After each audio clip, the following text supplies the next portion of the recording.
in a game of chess. So this is a guy in authority. This picture shows the hallmark of the Yoruba statecraft. It means if you have to be a king, if you have to be someone in authority, you must have something to back that authority. So whatever is put in that stuff, yeah, once he talks into it and says something to it, it's going to happen. And we grew up seeing some of these things. I think my Yoruba brothers and sisters can attest to that. That Ashe is a very important truth. And you don't want people that actually speaking negative things to you because it's going to happen anyway. So you always hope they have something positive to tell you. Many of these artwork also shows objects of worship, just to honor the gods and our ancestors. There are so many gods, 401 probably, and many of them are worshipped or remembered in Yoruba land. So there are some artwork that will show maybe Obatala, or Jumiva, or Imela, or Odemima, and they are used as objects of worship in Yoruba land. Yeah, this is a bronze head. I don't know if it's in it today, but it's around, this comes from around the 12th century. Bronze casting technology may have started from Ile-Ife, from where it spread to other parts of the world.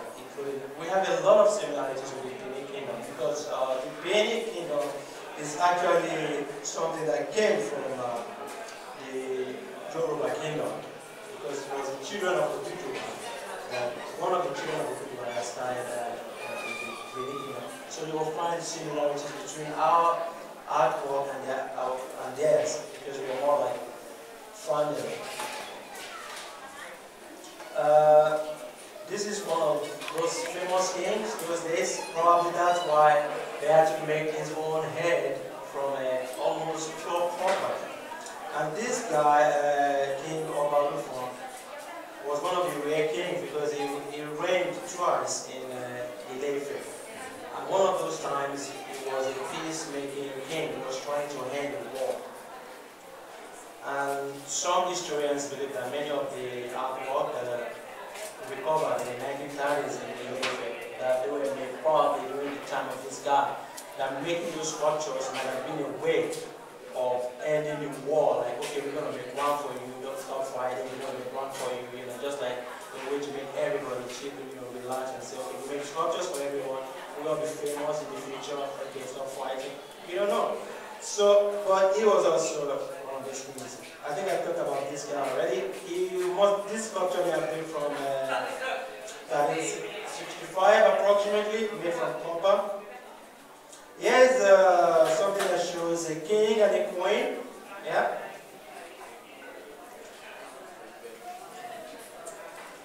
And this artwork, being naturalistic, means that they actually depict real life events back then.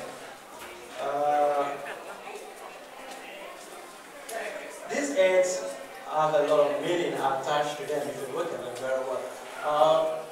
Someone who may look like gay, especially when his rings around his neck, it shows a very wealthy person. Like, this guy is well fed, is healthy, is doing fine, probably, a king as well.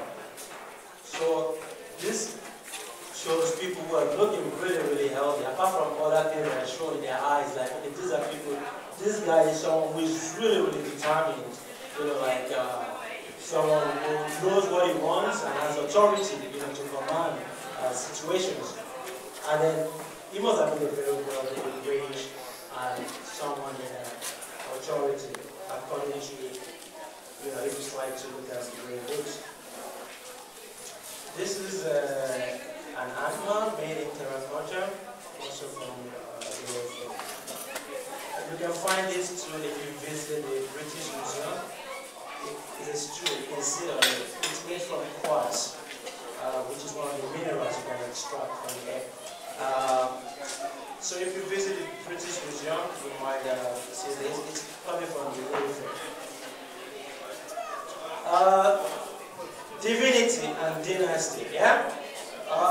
Ojuju has 16 children, and these children, they established Ile-Ife together and other kingdoms.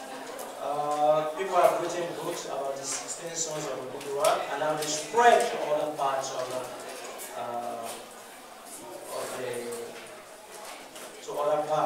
other regions, Benin and other places. One thing that we must not forget is the role of Ojuju in all of this. He is the beginning of the Yoruba dynasty. He was the beginning of Yoruba consciousness. No matter where he came from, everything points to him, and a lot happened since after that time, and therefore he is our father. Talking about our modern history, Yoruba people are scattered around the world today. We are probably about 50 million, and 29 or 30 million of these people are living in Nigeria, southwest part of Nigeria. Yorubas are living in Togo, in Ghana, in Benin Republic, which spread to other places. And it's good that we have the language that unites us. It's good that we have the culture, the religion, the traditions that keep us together. These are the things that create the identity that we still use today to associate with one another. If I met a Yoruba man from Benin Republic, we can talk, we can share ideas, we understand each other so well, we listen to the same kind of music, yeah? So it shows common ancestry. So Yoruba is gathered around the world today. We are found in Latin American country, Brazil, Cuba, Jamaica, Haiti, Caribbean Islands.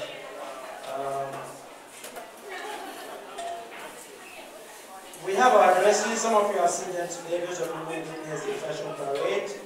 We have Agbada, beautiful, powerful design of clothes. My cap is called the kappa is called apetiaja. Apetiaja actually means something that looks like the hair of a dog. So that's the name of that cap. It looks like the hair of a dog. Some of you are very much interested in our clothes, which is very good for us to know. And I think we've made our attires for a number of people in Sweden. I have a friend who's from Sweden, and he has my Apetiaja cap. I didn't know for him. So it's good on everyone. Are they not looking lovely? Lovely, lovely. I love that. We have shown some of these today. Yeah? Clothes. You see some of these as well, today as well. These people are not here today, they are part of us. They are Yorubas in Stockholm, siblings, sisters, brothers and sisters, yeah?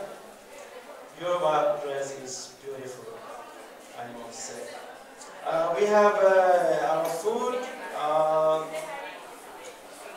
One way to be a part of this is maybe you look out for some of our events, because when we have Yoruba Day in Stockholm, we always make sure that all the dishes are from Yoruba land. And then we have a buffet. So if you want to experience some of this food, join us when we have events. A goosey soup, called in yam. Lovely to decide, isn't it? I hope no one is feeling hungry already. Yep. So come join our event and you can be a part of it, or you can ask us questions how we can help you with some of these things. We have yam porridge, lovely. Meat pie might not be traditional, but we make it in our own way. We have to fork.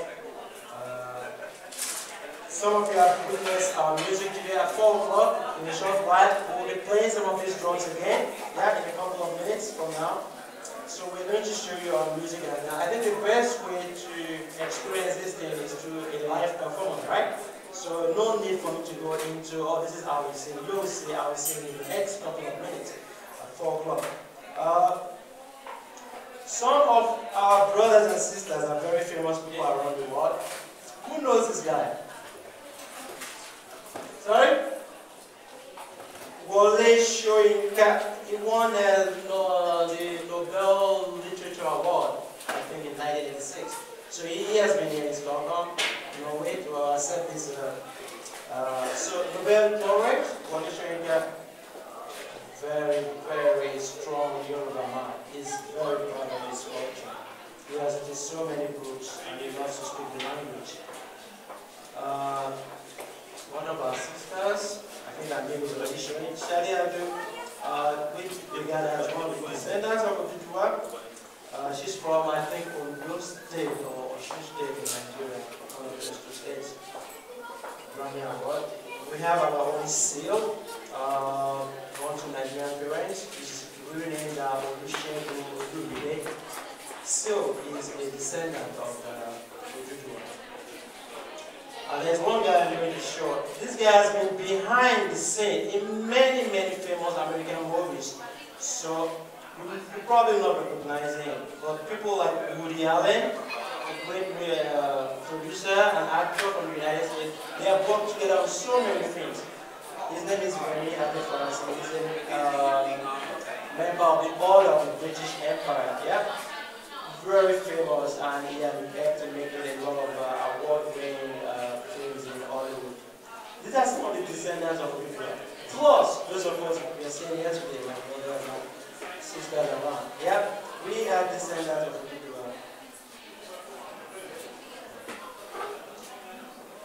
Last slide.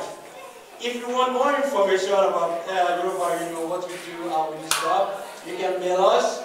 We have a website. We're on Facebook where we show a lot of things about our activities.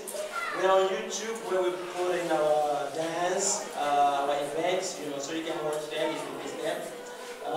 Sometimes we try to update ourselves on Twitter. And who knows the meaning of Odabo? If you were here at the beginning, that's your test. You get A point for that. What is Odabo?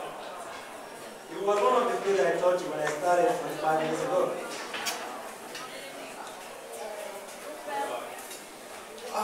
Not good evening, but it's cool.